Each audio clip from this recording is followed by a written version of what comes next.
ver cómo la ve, por el nivel de datos, por el nivel de invitados, pero es un laburo fenomenal. Hay que hablar 1 hora y media todos los días de economía, ¿no? Ahora Play. En Ahora Play, claro, lo buscan por Maxi Montenegro o por Ahora Play y está en línea con nosotros. ¿Qué haces, Maxi? ¿Cómo te va? Aquí Ernesto Tenemos. ¿Cómo andás? Ernest, buen día, ¿cómo estás? Gracias ahí por el comentario. Escúchame, el precio de la mermelada de arándano no tenés idea, ¿no? La evolución. No, sabés que me cuesta levantarme a la mañana, ¿no? Y sé que a ustedes les va bárbaro y a Rey también después en la radio, y que además son fuente de repercusión y demás. Pero vos sabés que todas esas discusiones como que estoy bastante afuera. Lo que sí, me parece que Ale es un jugador político, ¿no? Dentro de este esquema de Milei, y bueno, obviamente cuando sale así contra el ministro de Salud, todos están pensando, bueno, en la interna del mileísmo, de los libertarios, ¿no? Se ha convertido en un jugador político, digamos, es alguien que juega fuerte ahí en esa interna dentro del gobierno, ¿no? Maxi, a ver, me da ganas de ir de lo general a lo particular. Suponete que yo soy un periodista extranjero y te digo, che, quiero encontrarme con vos para que me cuentes qué pasa en la economía. ¿Por dónde empezás a contarle? ¿Cuál es tu mirada general del proceso económico? Yo creo que Milei llega con una herencia catastrófica. Realmente era muy difícil pensar cómo hacías para estabilizar esta economía cuando Milei llega. Y es más, eso lo mismo lo pensaba el propio Massa y los que le dejaban la herencia. Y además, mucho más difícil cuando llegás sin ningún tipo de poder político, de apoyo de gobernadores, senadores, diputados, y hacen un plan de estabilización, llamémoslo así, muy heterodoxo, con un discurso para la hinchada y con una aplicación muy, muy heterodoxa, distinto a los que conocimos en el pasado, ¿no? No es el plan de estabilización estilizado, donde vos haces el sinceramiento de la economía previo, por ejemplo, a lo que vimos en el plan austral o en la convertibilidad. ¿Qué significa sinceramiento? El vale todo, la devaluación, el aumento de combustibles, el alineamiento de todas las variables, se vio en todos los planes de estabilización. Es decir, fue previo al austral, previo a la convertibilidad, fue un vale todo.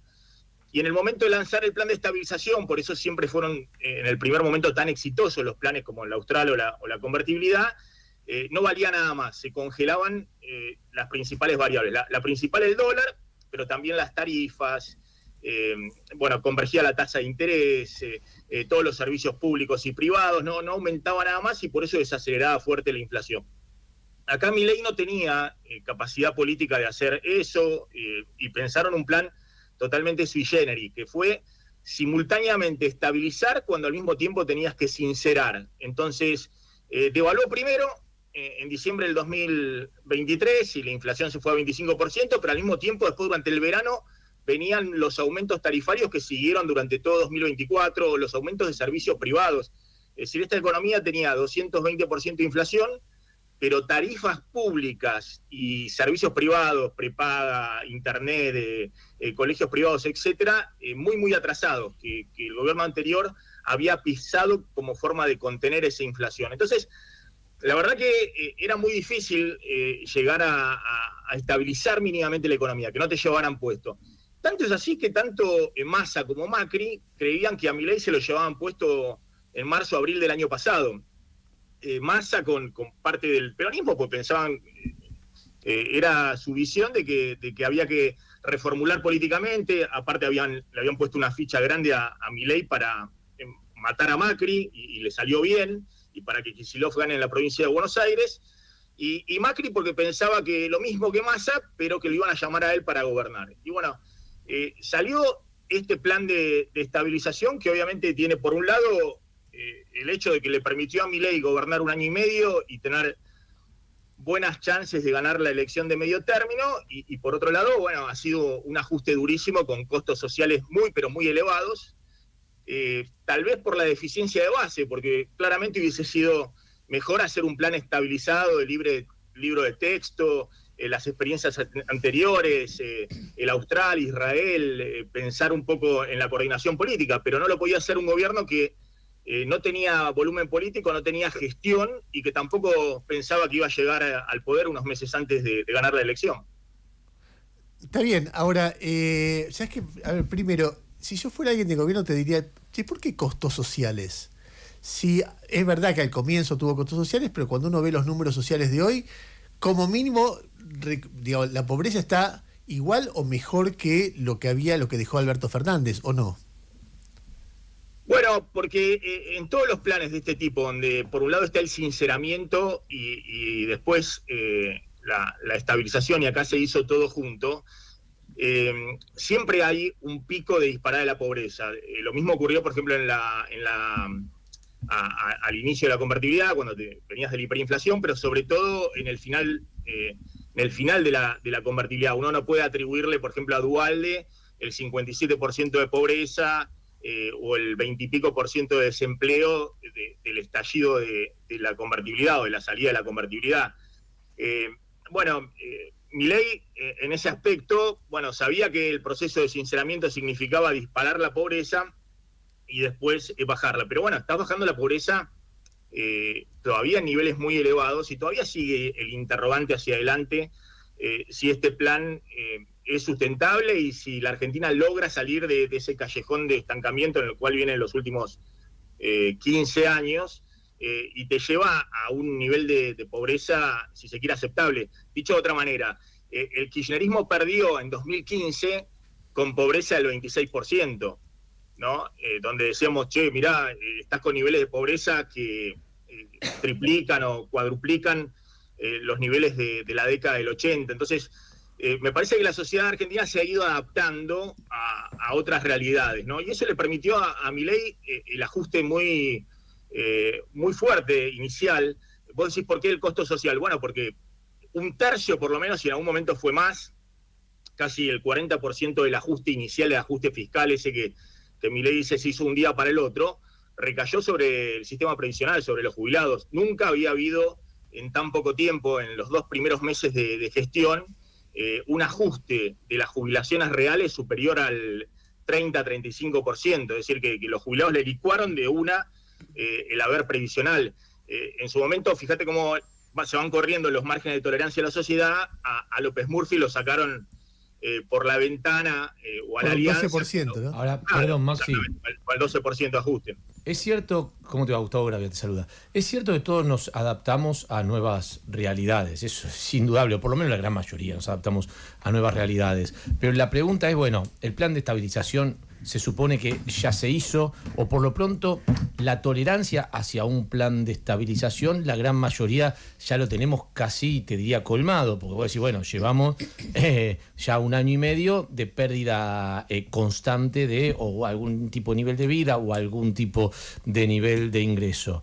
Para la segunda fase, que uno supone que en algún momento debería llegar, una fase más apuntada a la producción, más apuntada a la generación de empleo, más apuntado al crecimiento.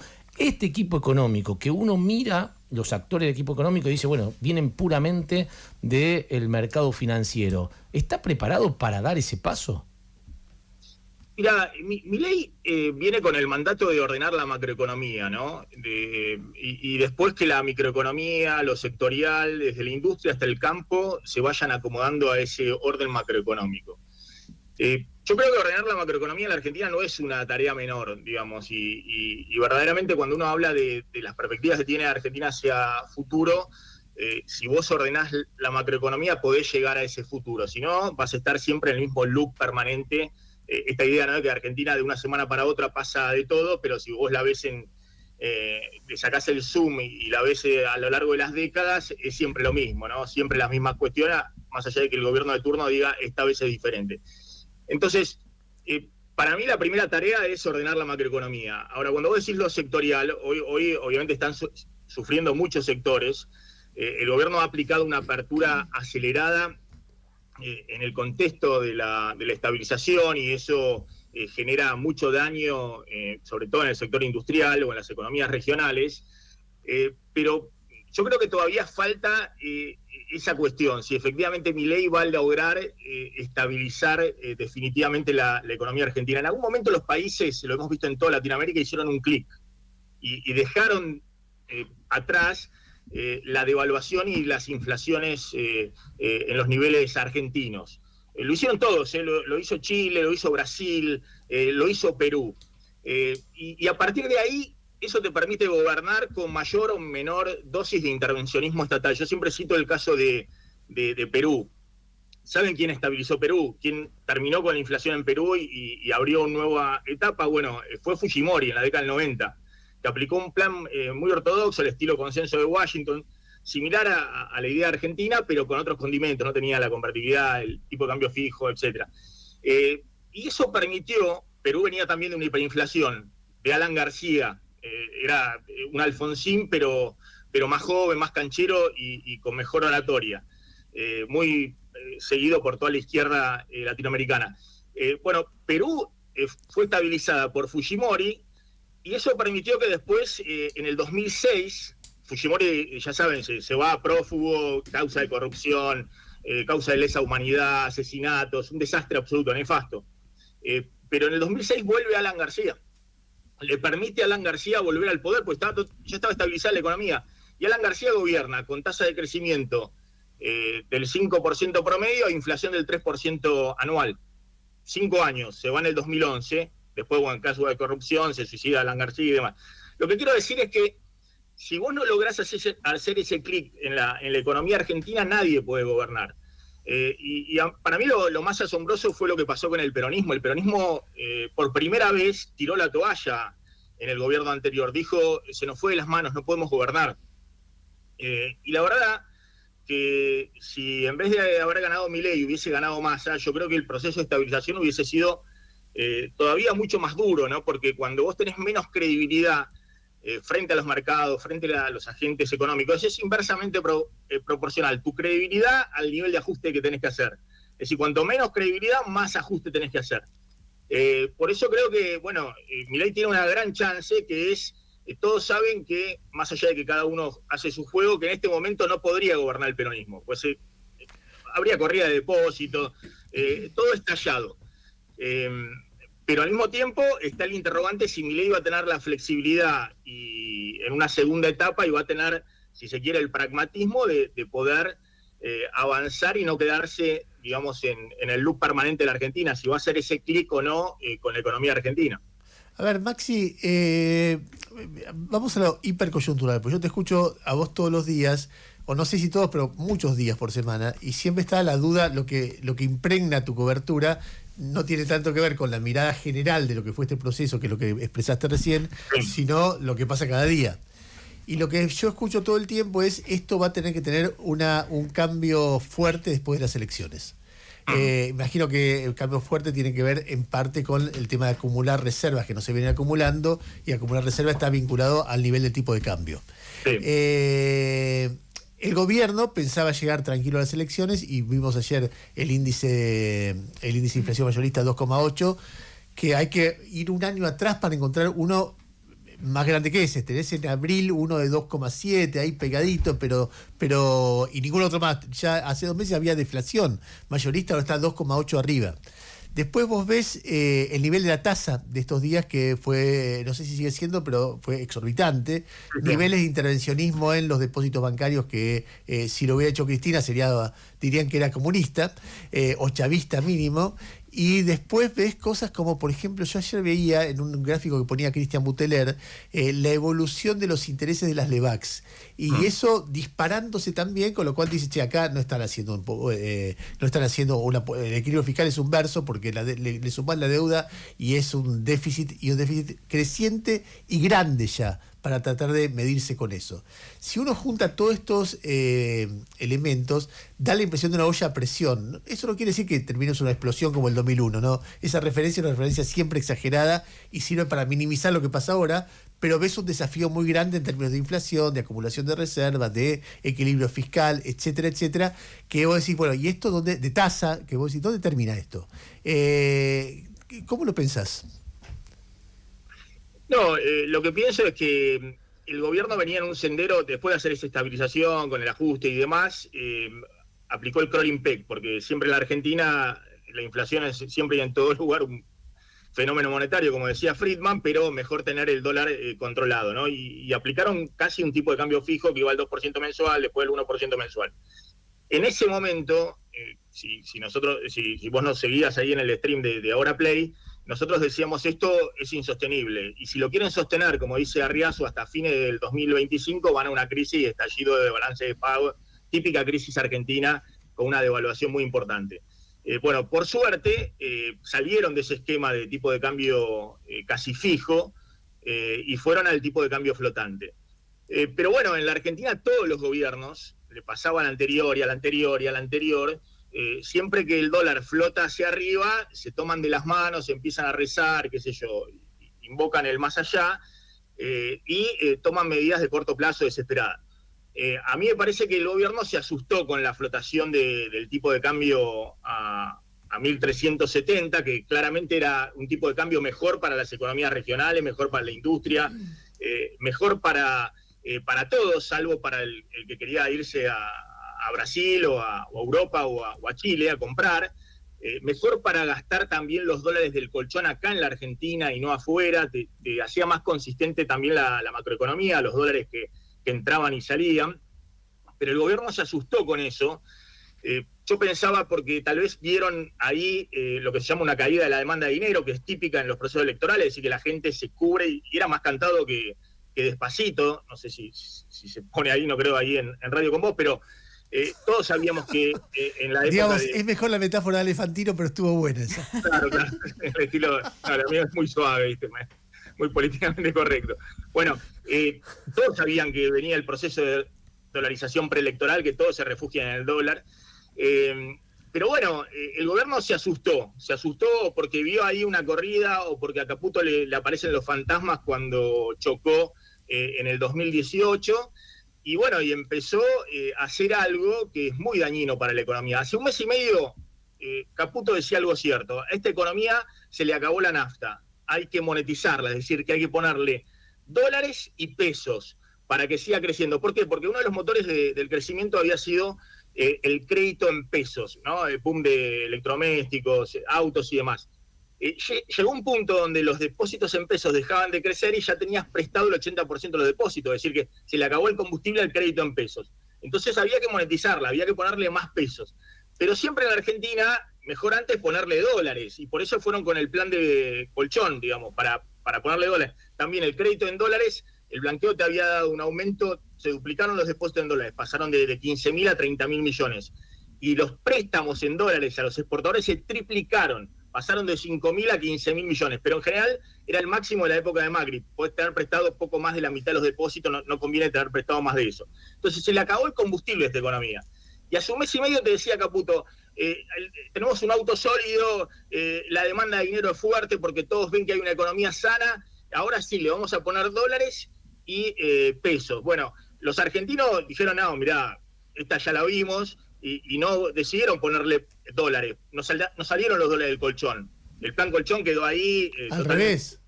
Al contrario, se siguieron yendo dólares al colchón. Y se fueron fuerte cuando vos decidiste levantar el cepo en abril.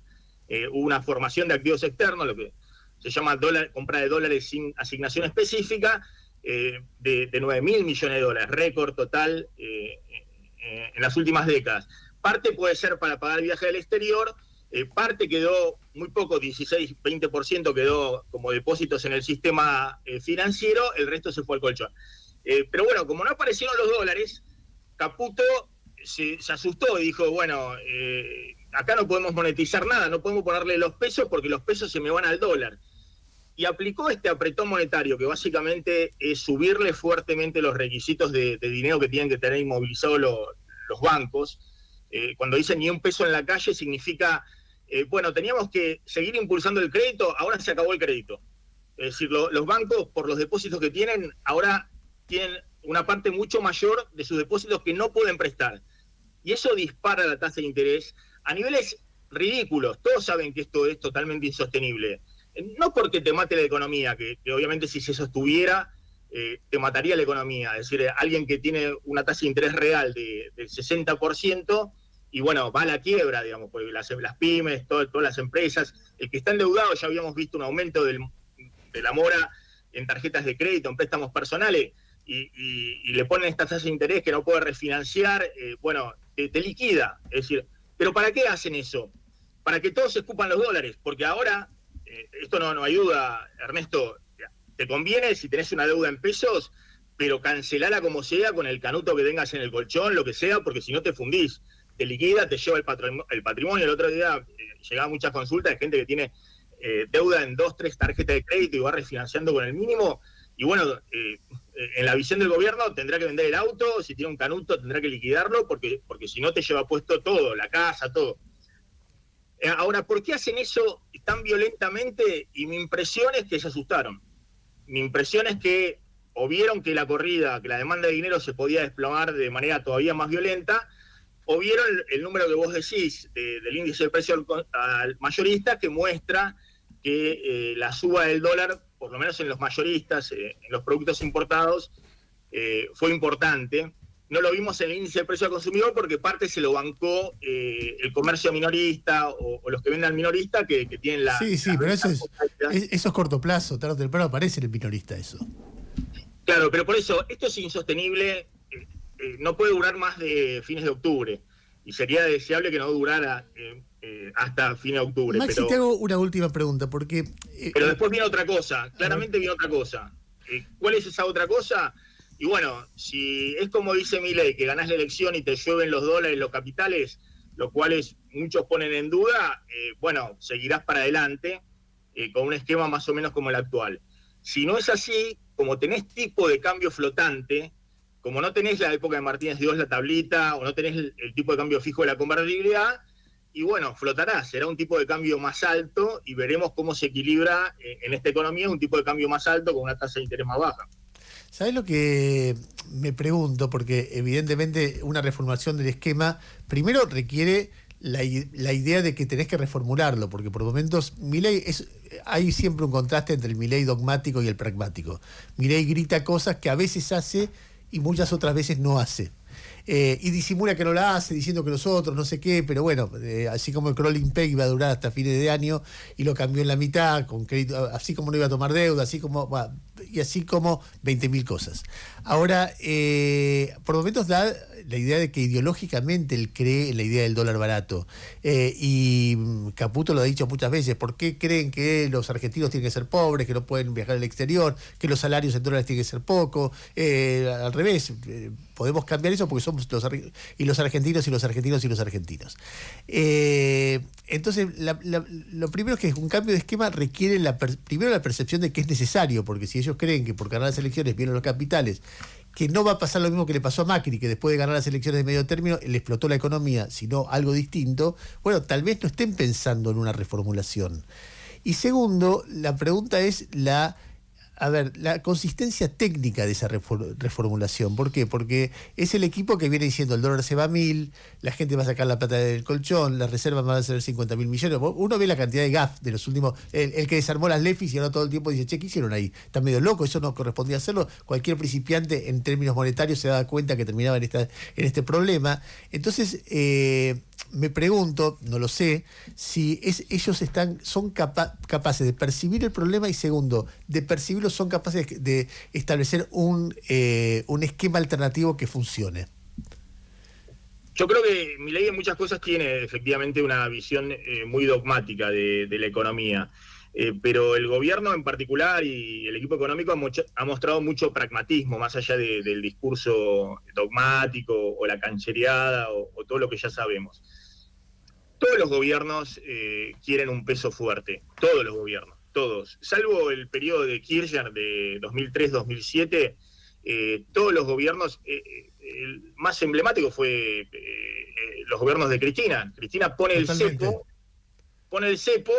porque quiere un peso fuerte, y por eso tenías un dólar oficial recontra atrasado y una brecha cambiaria. Y por eso se te iban las reservas del Banco Central. El gobierno anterior tuvo 32.000 millones de dólares de superávit comercial, récord histórico. Argentina nunca tuvo 2 años consecutivos de semejante superávit comercial, y quedaron menos 11.000 millones de dólares en la reserva del Banco Central. No le quedó un dólar, se lo llevaron los importadores, hubo una transferencia de ingreso impresionante. Bueno, hacia los importadores, hacia las empresas de transables, que ahora son las que más complicadas están. Entonces, ¿qué es lo que te quiero decir? Yo no miraría tanto el tema de, si el dólar... Ahora no tienen tipo de cambio fijo. Creo que aprendieron de cómo se la pusieron los gobiernos anteriores, incluido el propio Caputo.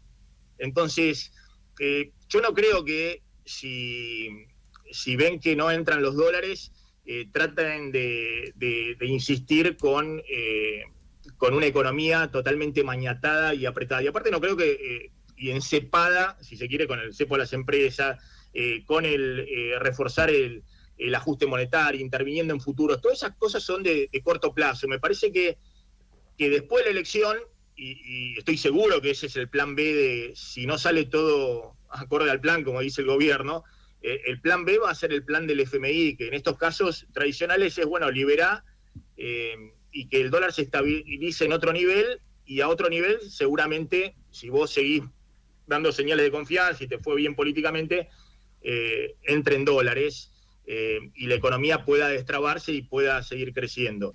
Y yo creo que ese es el gran desafío. Está bien lo que vos planteás, si van a tener la flexibilidad o si se van a encepar en el dogmatismo después de la elección. Todo esto teniendo en cuenta que le va bien en la elección, ¿no? Porque Sí, la Argentina es un escenario binario, ¿no? Si le va mal en la elección, game over. Se terminó el plan económico. Ahora, y para terminar, Maxi, si vos, tu escenario dominante para los 2 años que quedan es, uno parecido al de el primer Menem, donde la cosa anduvo, después ves cuestiones como desocupación, pero que una economía creciente, con ingresos de capitales, con guita en el bolsillo, o sea, por eso lo adoraban y lo votaron como lo votaron en el 95. Una economía más parecida al segundo Menem, es decir, una economía que se va agotando en sus recursos después de las reformas que hubo al principio de los 90, o una economía más parecida a la de la Rúa, donde finalmente todo el esquema explota por el aire y se genera una gran crisis. Si tuvieras que elegir, yo sé que es muy esquemático, y además es muy presuntuoso ver el futuro, pero me imagino que vos en tu análisis ves un escenario dominante. Lo más probable que pase es algo así. ¿Qué imaginás? No, yo veo un escenario distinto, de nuevo, no lo asemejo a la época de la convertibilidad porque no tenés tipo de cambio fijo. Entonces, decían el dólar se va a 900, se va a 1000 y en un momento subió casi 25% y nadie se dio cuenta, digamos. Y en otro momento, si vos devaluás, como le pasó a Kicillof con Cepo en enero del 2014, y devaluó 20% nada más. Y fue un quilombo. Y hubo un quilombo y era un drama. Entonces, me parece que han aprendido en ese aspecto, ¿no? Lo mismo el caso de Chile del 82, que se cita como caso de superávit fiscal, pero tuviste una crisis de balance de pago. Había tipo de cambio fijo en ese momento, la deuda de las empresas era 9 puntos del PBI, era una cosa incomparable. Es decir, le habían prestado mucha guita a Chile en su momento, le pasó a Macri también, es decir, hoy nadie confía en la Argentina y no le pusieron un dólar de afuera. Esa es la novedad de este programa económico. Y eso es lo que te reduce la posibilidad de una mega crisis. A diferencia de Macri, y hasta ahora no vino nadie a poner guita de afuera en el sistema financiero. Emitieron nada más que 1.500 millones de dólares de un bono y después no tuvieron más financiamiento. Entonces, yo creo que las circunstancias son distintas y por eso no hay que pensar se termina, por lo menos desde el punto de vista económico, después hay que ver la política, la dinámica política, cómo interpretar. No, está bien, una explosión, no, pero ves una economía que le da a la gente, le pone guita hay guita en la economía, empieza a funcionar, empieza a crecer, o ves una economía estable que no estalla, pero que tiene una dificultad de despegar que es que vas chocando todo el tiempo contra límites. Bueno, ese es el gran desafío que tiene la Argentina hacia adelante. Yo creo que si vos lográs estabilizar la economía, definitivamente el orden macro, esto de que se mueva un poco el dólar para arriba, para abajo y que no pase inmediatamente la inflación, cosa que ocurre no en Marte, sino en el resto de Latinoamérica, Argentina tiene el desafío de cuál va a ser su modelo productivo y de desarrollo económico. Para mí Argentina no puede ser Uruguay, no puede ser Perú, no puede ser Chile, no puede ser ninguno de los países que no tenían industria automotriz, metalmecánica, siderurgia, aluminio. Bueno, te puedo citar todas las industrias que tiene Argentina y que no tienen todos los países vecinos salvo Brasil. Entonces, me parece que el gran desafío para adelante, si vos lográs efectivamente hacer ese clic, es, bueno, ¿cuál va a ser el modelo productivo de la Argentina?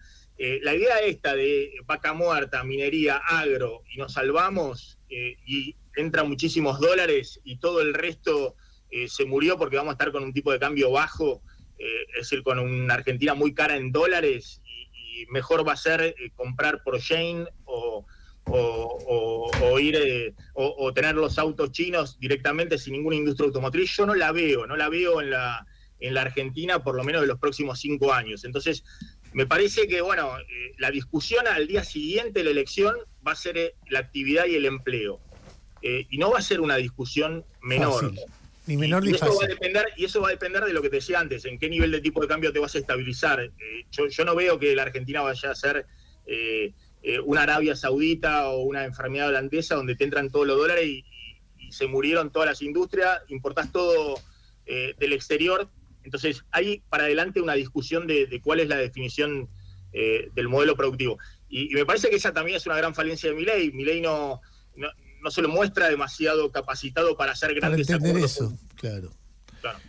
Maxi, te mando un abrazo grande. Gracias por la generosidad de esta larga charla. Seguiría, pero tenemos tanta, me hacen gestos hace 20 minutos detrás del vidrio. Vos sabés cómo es esto. Te mando un abrazo grande y gracias, de verdad. No, gracias a vos, Ernest, y bueno, gracias también por seguirnos. No sabía que tenés que padecer todos los días. Te creía más sano psicológicamente. No, me reinteresa. Te mando un abrazo grande. Veo que hace rato estás en eso. Abrazo, Ernest, abrazo, gracias. Máximo Tenegro hablando aquí en Radio Con Vos. Ustedes saben que para nosotros la cobertura del proceso económico es muy, muy relevante, muy importante. Me doy cuenta por lo que veo de indicadores de audiencia que para la gente también, todos queremos saber